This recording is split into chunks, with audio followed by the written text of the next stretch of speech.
샬롬, 성도 여러분.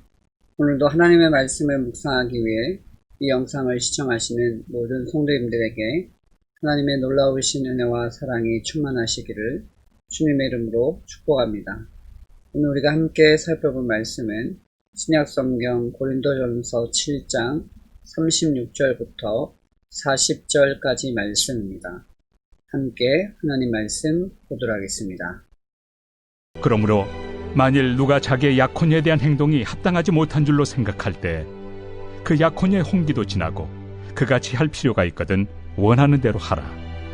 그것은 죄 짓는 것이 아니니 그들로 결혼하게 하라. 그러나 그가 마음을 정하고 또 부득이한 일도 없고 자기 뜻대로 할 권리가 있어서 그 약혼녀를 그대로 두기로 하여도 잘하는 것이니라. 그러므로 결혼하는 자도 잘하거니와 결혼하지 아니하는 자는 더 잘하는 것이니라. 아내는 그 남편이 살아있는 동안에 매여 있다가 남편이 죽으면 자유로워 자기 뜻대로 시집갈 것이나 주 안에서만 할 것이니라. 그러나 내 뜻에는 그냥 지내는 것이 더욱 복이 있으리로다. 나도 또한 하나님의 영을 받은 줄로 생각하노라. 오늘 본문에서 바울은 약혼녀를 둔 남자들에게 자신의 의견을 제시합니다. 어떤 남자가 결혼을 단념하는 것이 약혼녀에 대한 예의가 아니라고 생각된다면 결혼할 것을 권합니다. 그러나 결혼을 하지 않기로 결정하고 성적인 욕구를 통제할 수 있다면 결혼하지 않는 것도 잘하는 일이라고 말합니다.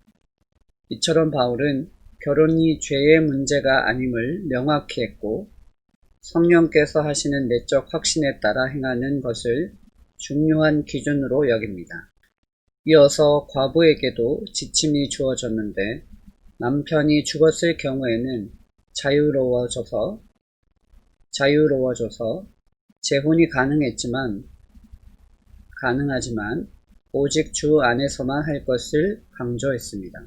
이는 사람에게 결정할 자유를 주지만 주 안에서라는 경계선을 허락하심으로써 결혼 문제로 인해 믿음이 흔들리는 것을 원치 않으셨음을 알 수 있습니다. 그러므로 허락된 자유라도 하나님께서 정해주신 기준 안에서 행하는 지혜가 필요합니다. 이를 위해 주 안에서라는 선을 정확히 지켜 아버지 하나님의 보호 안에 온전히 거하는 주님의 자녀가 됩시다. 오늘 묵상을 통해 우리는 이러한 질문을 할 수 있습니다. 하나님께서 허락하신 자유를 누리기 위해 결단해야 할 영역이 있다면 무엇인가? 성도 여러분, 오늘 본문에서 바울은 결혼을 앞둔 남자에게 대한 지침과 과부에 대한 지침을 이야기하고 있습니다. 우리에게 있어서 결혼은 우리의 만족과 유익을 위해 사용하는 사회적인 제도가 아니라 하나님의 영광을 나타내고 하나님을 더욱 사랑하는 데 필요한 사회적 제도임을 우리는 기억해야 합니다.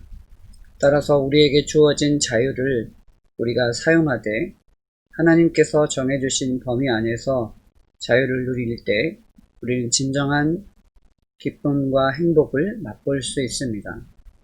바라기는 저와 여러분 모두가 하나님께서 우리에게 허락하신 자유를 우리의 욕심을 따라 사용하는 것이 아니라 하나님의 영광을 위해 사용하는 지혜로운 성도님들 되시기를 주님의 이름으로 축복합니다. 오늘 묵상한 말씀을 바탕으로 이 시간 함께 기도하기 원합니다. 함께 기도하겠습니다. 사랑의 주님, 나에게 주어진 자유를 나의 욕심과 만족을 채우는 데 사용하기보다는 하나님께서 허락하신 범위 안에서 참된 자유를 누리는 지혜를 허락하소서. 그리하여 나의 모든 행위가 하나님의 영광을 드러내고 하나님 안에 거하는 삶이 되게 하소서. 겸손히 하나님을 인정하는 자에게 베푸시는 귀한 복과 은혜를 내려주소서. 예수님의 이름으로 기도합니다. 아멘. 성도 여러분, 오늘 말씀 묵상을 통해서 여러분도 어떤 영적인 교훈을 얻으셨습니까? 오늘 바울은 우리에게 하나님이 허락해 주신 범위 안에서 참된 자유와 평안을 누리며 하나님의 영광을 위해 살아갈 것을 권면하고 있습니다.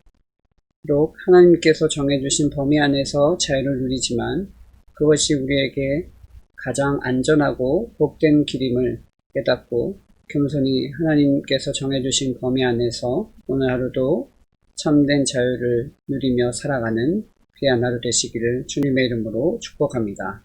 감사합니다.